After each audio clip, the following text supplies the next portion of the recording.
Это не глисты. Это почти все, что угодно, только не глисты. Чаще всего это связано с прорезыванием зубов, с какими-то особенностями строения челюсти, с проблемами носоглотки, возможно. Да и вообще с эмоциями, с впечатлениями. И встречается это очень часто. Да, 40% детишек так или иначе по ночам скрежещут зубами. Если вас это тревожит, конечно, всегда очень будет здорово, если вы покажетесь стоматологу, лор-врачу, педиатру, может быть, даже и неврологу. Храпит как папа – это, конечно, большая проблема. И здесь нужно, безусловно, говорить о том, что лор-врач или педиатр должны поприсутствовать в решении этой проблемы. А вот если он сопит время от времени или просто шумно дышит, особенно на фоне какого-то заболевания такого в носике, то здесь волноваться не стоит. Во всех остальных случаях, конечно, храп – это проблема. Это либо генетические какие-то факторы, либо аденоиды, носоглотка, либо неврологические нарушения. Иногда даже ожирение вызывает храп. Если это происходит редко, не каждую ночь, то, наверное, он просто переживает эмоции прошедшего дня, которые накопились, может быть, какие-то там неудачи, какие-то, может быть, обиды даже вполне возможно. А может просто ему снятся сны. Детям снятся сны, поэтому вполне может ребенок что-то там такое увидеть, от чего проснется и даже заплачет. Потребует, может быть, какого-то внимания, ласки. Но если это повторяется часто, мы говорим, конечно, и о нарушении режима дня, о нарушении так называемой гигиены сна и о том, что здесь требуется консультация невролога, педиатра, может быть, каких-то других специалистов. Это происходит у всех. Да, у всех происходит это просто в различной степени. У кого-то больше, у кого-то меньше. Если эти движения, вздрагивания не стереотипны, то есть они разнообразны, скажем так, если они встречаются только в момент неглубокого сна и не переходят в какие-то стандартные, сильные, глубокие движения, то тогда волноваться не стоит. Если что-то выходит за рамки, так что озвученные, то, конечно, невролог и, возможно, педиатр должны посмотреть такого ребеночка.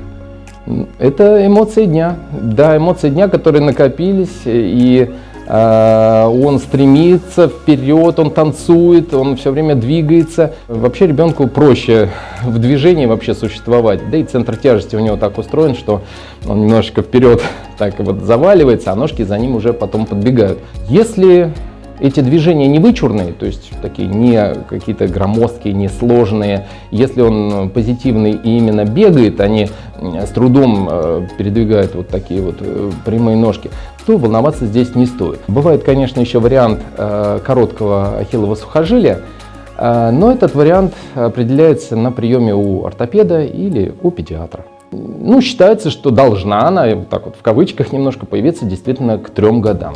Да.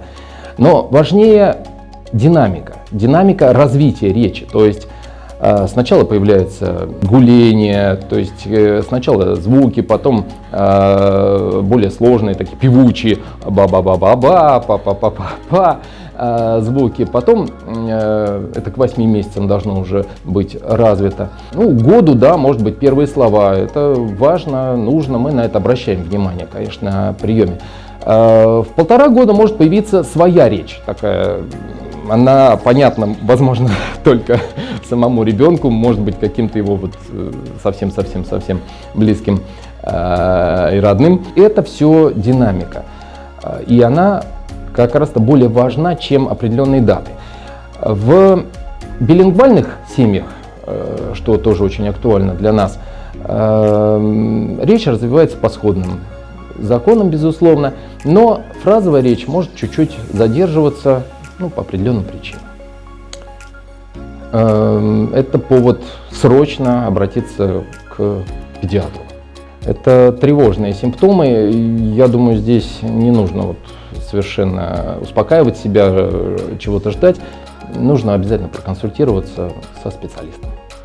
Это норма, потому что микробиота, очень модное сейчас слово, развивается, заселяется, и иммунная система ребеночка созревает чуть позже, начинает уже бороться с вот этой флорой, и к 2 месяцам, прошу прощения, обычно налет уходит. Если это мешает кушать, то есть ребенок беспокоится при кормлении, если плохо набирает в весе, то, конечно, не нужно рассматривать это как какой-то благоприятный признак, просто нужно проконсультироваться с педиатром.